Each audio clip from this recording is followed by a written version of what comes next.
Hello and welcome back to the English Learning Podcast. I'm your host, Henry, and as always, I'm joined by my amazing co-host, Sarah. Hey, Sarah. Hey, Henry. Hello, everyone. We're so excited to have you here today.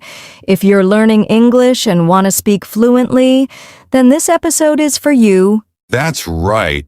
Speaking fluent English is a goal for so many learners, but it often feels like an impossible challenge.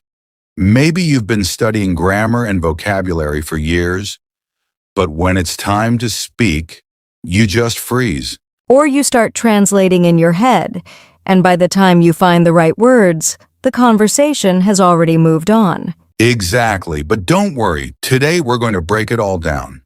We'll share simple, practical tips to help you speak English more naturally and confidently. And by the end of this episode, you'll have a clear plan to improve your fluency. Plus, we have a fun challenge for you to try at home, so stay tuned. All right, let's get started. First, let's talk about what fluency really means.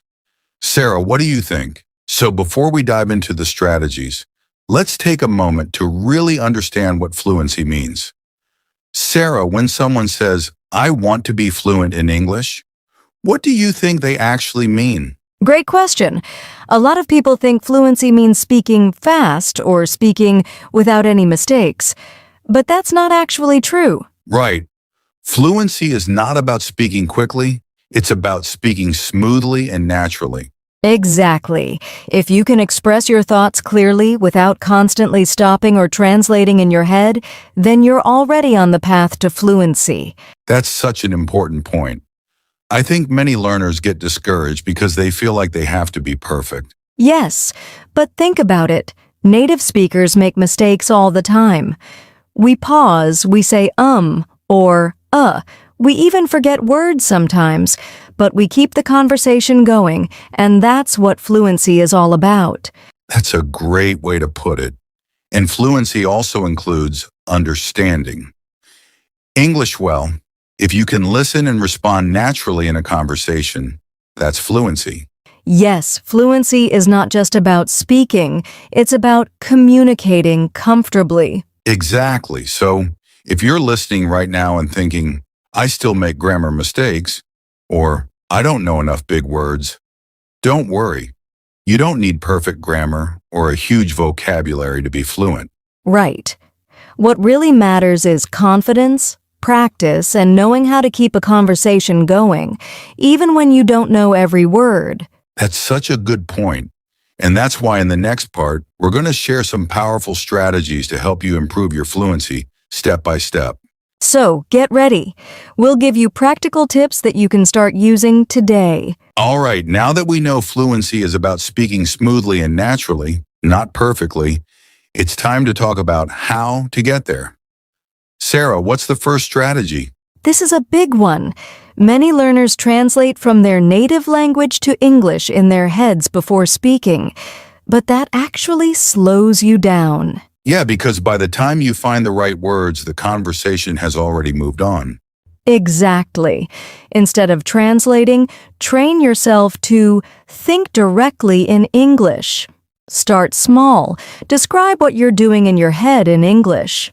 For example, instead of thinking, "Voy a hacer un café" in Spanish and then translating, just think, "I'm making coffee." That's a great exercise, and you can also try setting your phone and social media to English to surround yourself with the language. A lot of learners focus on memorizing individual words, but real fluency comes from learning phrases and chunks of language. Yes, native speakers don't think word by word. They use phrases like, "That sounds good. I'll take care of it," or "Let me think about it." Exactly. Instead of just learning the word frustrated, learn the phrase, "I feel frustrated when." That way you can use it naturally in conversation. This one is huge. If you want to be fluent, you have to speak. There's no way around it. Absolutely. And you don't always need a conversation partner. You can practice speaking alone, describe your day, talk about your plans, or even record yourself speaking and listen back. Oh, and one of my favorite techniques is shadowing. You listen to a native speaker, maybe from a podcast or a YouTube video, and repeat what they say exactly as they say it. Yes, it helps improve pronunciation, rhythm, and confidence. And if you can, find a language partner or join an online speaking group. Speaking of pronunciation, this is another key to fluency. Sarah, what's the best way to improve pronunciation? One of the best ways is to listen carefully to native speakers. Pay attention to how they stress words and connect sounds, and don't be afraid to mimic them. Yes, it's like learning a song. You listen, repeat, and practice until it sounds natural. Also, try recording yourself speaking English. Sometimes we don't notice our pronunciation mistakes until we hear ourselves. Okay, this is a big one. Many learners are afraid to speak because they don't want to make mistakes. Yes, but guess what? Making mistakes is actually a good thing. It means you're learning and improving. Exactly. Think about how children learn languages. They make tons of mistakes, but they keep talking and learning. That's how we should approach English. So, don't be afraid. Speak confidently even if you're not perfect. The more you practice, the better you'll get. Here's a simple but powerful rule. The more you listen, the easier it becomes to speak. Yes, watch English movies, listen to podcasts, and pay attention to real conversations. The more input you get, the more natural English will feel. And don't just listen. Repeat what you hear and use it in your own conversations. Exactly. The more you speak, the more fluent you become. It's like going to the gym. Practice makes progress. Wow, we covered a lot of great tips here. Let's do a quick recap before we move to the next section. Good idea. So, to speak fluent English. 1. Think in English. 2. Learn phrases, not just words. 3. Practice speaking every day. 4. Improve pronunciation by mimicking native speakers. 5. Don't be afraid of mistakes. 6. Listen more to speak better. That's right, and now let's make things fun. We have a little challenge for you. All right, now that we've shared some great strategies for fluency, it's time for some action. Sarah, what's today's speaking challenge for our listeners? Good idea. So, to speak fluent English. 1. Think in English. 2. Learn phrases, not just words. 3. Practice speaking every day. 4. Improve pronunciation by mimicking native speakers. 5. Don't be afraid of mistakes. 6. Listen more to speak better. Oh, sounds interesting. What's the twist? Oh, I love this part. Okay, here's the challenge. We want you to speak for 2 minutes nonstop about your daily routine, but with a little twist. That's a great challenge.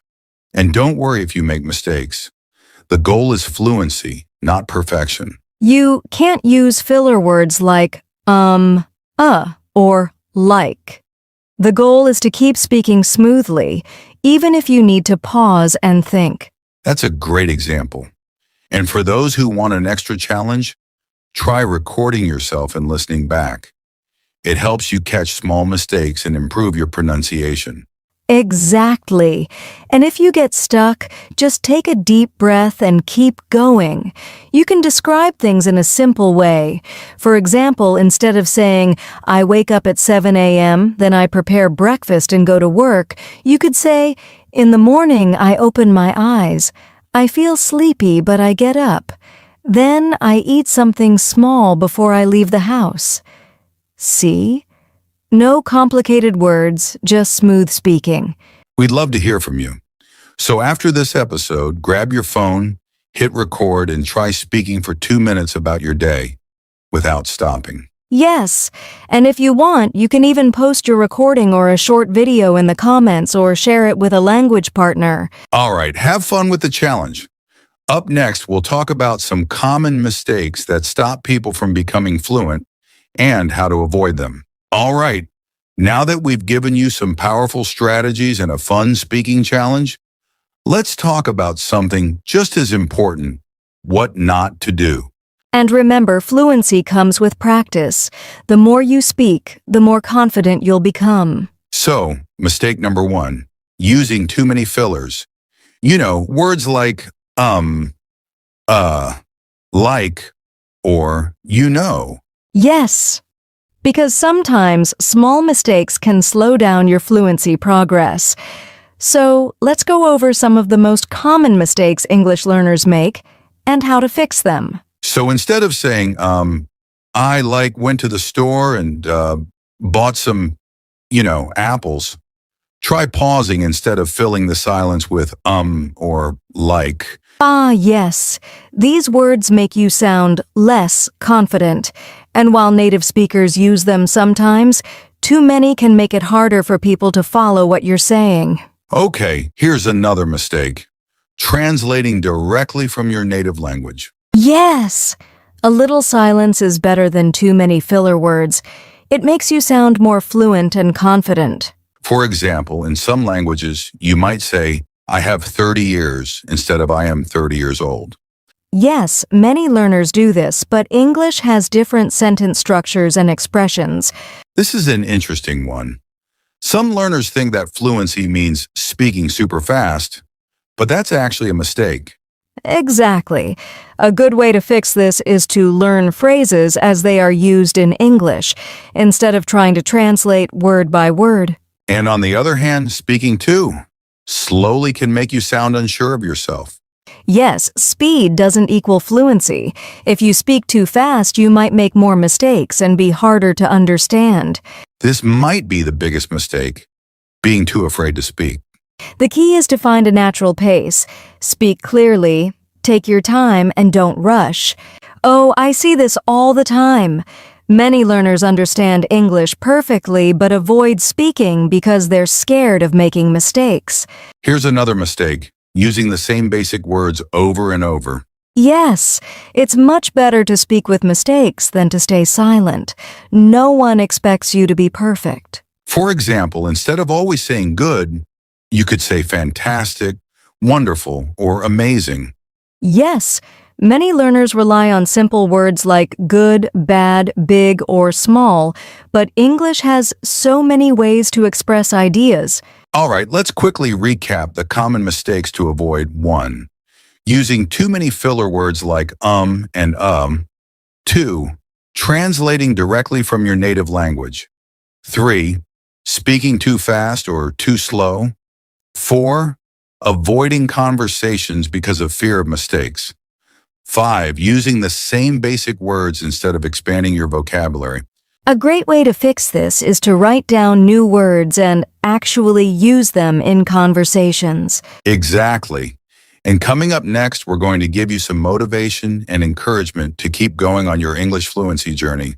All right, we've talked about fluency, shared some powerful strategies, and even pointed out common mistakes. Now let's take a moment to encourage you, our amazing listeners, on your English learning journey. If you can fix even one or two of these mistakes, you'll see a huge improvement in your fluency. Exactly. And here's something important to remember. You are already better than you think. If you've listened to this episode and understood most of it, guess what? You're making progress. Yes, learning a language is a long journey, and sometimes it can feel frustrating. But remember, every step you take brings you closer to fluency. That's so true, and every single mistake you make is a sign that you're learning. Think of mistakes as stepping stones, not roadblocks. Yes, and fluency doesn't happen overnight. It's like learning to play an instrument or a sport. It takes time, practice, and patience. And now you're fluent in Spanish. That's proof that it works. You just have to keep going. Exactly. And let me share a quick story. When I was learning Spanish, I was so afraid to speak because I thought I'd sound silly. But then I realized that the only way to improve was to just speak, even if I made mistakes. And remember, you're not alone. There are millions of people learning English just like you, and we're here to support you every step of the way. Yes, so if you ever feel stuck or discouraged, just remind yourself, every time you practice, every time you try, you are improving. You are getting closer to fluency. Wow, what an episode. We covered so much today. What fluency really means. key strategies to improve, common mistakes to avoid, and of course, a fun challenge to help you practice. So keep going, keep practicing, and most importantly, enjoy the process. That's right. And we'd love to hear from you. Try today's speaking challenge and let us know how it goes. You can leave a comment, send us a message, or even share your recording with a language partner. Yes, and remember, fluency is not about being perfect. It's about communicating confidently. Every small step you take gets you closer to your goal. Absolutely. Keep practicing, stay confident, and most importantly, have fun with English. And if you found this episode helpful, don't forget to subscribe to the podcast, share it with a friend, and leave us a review. Your support helps us create more episodes just like this one. Thanks for listening, and we'll see you in the next episode.